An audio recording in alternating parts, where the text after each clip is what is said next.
किसानों को इतना पीड़ित मत करो कि ये जन आंदोलन बन जाए। इस तरह के आदेश जारी करें कि केवल और केवल भूमि अधिग्रहण एक्ट के अनुसार ही मुआवजे का निर्धारण किया जाए। जबकि टटीरी और टीकरी को 2 गुना दे रहे हैं। सभी दर्शकों को मेरा नमस्कार, मैं हूं यश कौशिक और इस वक्त हम पहुंचे हैं बागपत के गांगडोली गांव में, जहां पर किसानों की महापंचायत हो रही है। पंचायत क्यों हो रही है, किस लिए हो रही है, यहां बात करेंगे। क्या नाम है आपका? विकास प्रधान। अच्छा विकास जी, जैसे यहाँ किसानों की पंचायत हो रही है, किस लिए की जा रही है? जो कॉरिडोर निकाले जा रहा है ये दिल्ली से देहरादून, हाँ, देहरादून दिल्ली। उसी बारे में ये हो रही। अच्छा। और जो ये सरकार बड़े बड़े वादे करती है कि हम किसानों के साथ है, मैं इनसे पूछना चाहता हूँ, पिछले 13 महीने से ये दिल्ली बैठे थे, जब इस सरकार ने नहीं पूछी और 7 से जवान शहीद हो गए और इन्हें एक समिति बनाई, उसकी आज तक रिपोर्ट नहीं आई। ये सरकार बिल्कुल किसान विरोधी है।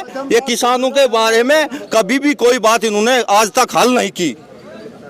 तो मैं कहना चाहता हूँ और जताना चाहता हूँ, सचेत करना चाहता हूँ, ये सरकार किसानों से आई, किसी वैसे नहीं आई। तो मैं कहना चाहता हूँ प्रधानमंत्री से, मुख्यमंत्री से, किसानों को इतना पीड़ित मत करो कि ये जन आंदोलन बन जाए।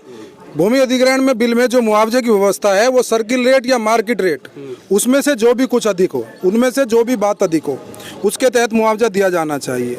उसका पूर्णतः पालन हमारे कंपोनेंट अधिकारी नहीं कर रहे हैं। वो हमें कम से कम रेट देने की कोशिश कर रहे हैं और उसी के लिए महापंचायत बुलाई गई। अच्छा, कौन से सन का जो रेट निकाल के दे रही है? अभी हमारा जो है लास्ट यहाँ का 15 सन 2015-16 के जो सर्किल रेट हैं, उनसे मुआवजे का निर्धारण किया गया है। जबकि एक्ट में ये है कि जहाँ कहीं भी भूमि अधिग्रहण होगा, वहाँ पर कलेक्ट्रेट जो हमारे जिलाधिकारी साहब हैं, वो पहले जो है उस एरिया का जो है मूल्य निर्धारण करने के लिए एक निरीक्षण कराएंगे और उसका मूल्य निर्धारण करने के बाद आगे की प्रक्रिया करेंगे। तो यहाँ किसान जो है वो कहाँ से पहुँचे? किसान तो 27 गांवों की मीटिंग है, पूरे बागपत से पहुंचे। कितने लोग यहाँ पहुँचे अभी?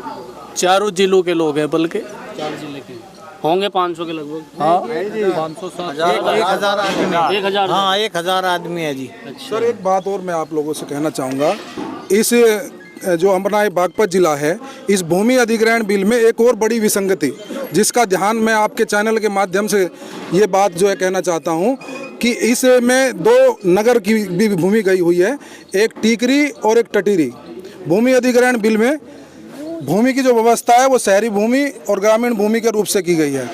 ग्रामीण भूमि होने के बाद भी इन दोनों नगरों के लिए, चूंकि उसमें प्रावधान है कि जो नगर के अंदर की भूमि है वो शहरी भूमि होगी और जितनी भी इन दोनों नगरों की भूमि गई हुई है वो नगर के बाहर की भूमि होने के कारण ग्रामीण भूमि है और उसमें भी मुआवजा विसंगति बहुत बड़ी है। मैं सरकार का ध्यान इस ओर आकृष्ट करना चाहता हूं कि वो संबंधित प्रशासनिक अधिकारियों को दिशा निर्देश दें कि किसान इससे बड़ा कोई जन आंदोलन पैदा हो इस क्षेत्र में, उससे पहले वो इन प्रशासनिक अधिकारियों को इस तरह के आदेश जारी करें कि केवल और केवल भूमि अधिग्रहण एक्ट के अनुसार ही मुआवजे का निर्धारण किया जाए। मुआवजा 2013 के रेट से दे रही है और अब 2022 है। 2013 में और 2022 में महंगाई 3 गुनी बढ़ चुकी। जमीन का रेट 2013 का दे रहे, ये 2022 का ही रेट कुछ 4 गुना रिवाइज करके ये देंगे तो किसान लेंगे, वरना नहीं लेंगे। फिलहाल कितने रेट के हिसाब से बिकेगा वो ले रहे हैं? जो 2013 का सर्किल रेट था उसका रिवाइज करके 4 गुना दे रही है, जबकि टटीरी और टीकरी को 2 गुना दे रहे। हाँ, जबकि नियम में 4 गुना है, हाँ उसे 2 गुना दे रहे। मैं ये कहना चाहता हूँ जी कि सरकार बार बार ये कह रही है, मोदी जी हमारे आदरणीय प्रधानमंत्री जी कह रहे हैं कि किसान की आय को 2 गुना करेंगे, 4 गुना करेंगे, किसान को खुशहाल करेंगे। ये मौका है, इसको ईमानदारी से इसके पैसे, जमीन के पैसे दे दिए जाएं। इस किसानों ने किसान बैल सबसे ज़्यादा वोटर होती है, किसान सबसे ज़्यादा हिंदुस्तान में है। उन्होंने दोबारा सरकार को सत्ता में पहुंचाया है, पूरी सहयोग दिया है, सरकार को दोबारा से सहयोग किया है।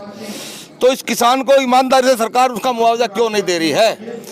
मोदी जी ने हिंदुस्तान में 10, 12, 15 फैसले, ऐसे ऐतिहासिक फैसले दिए हैं जो जिससे देश की दिशा और दशा बदल गई है।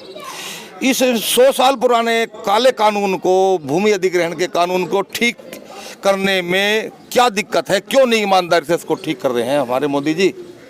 हमारे मुख्यमंत्री और हमारे प्रधानमंत्री चाहें तो कई करोड़ किसान इस वक्त आंदोलन में हैं।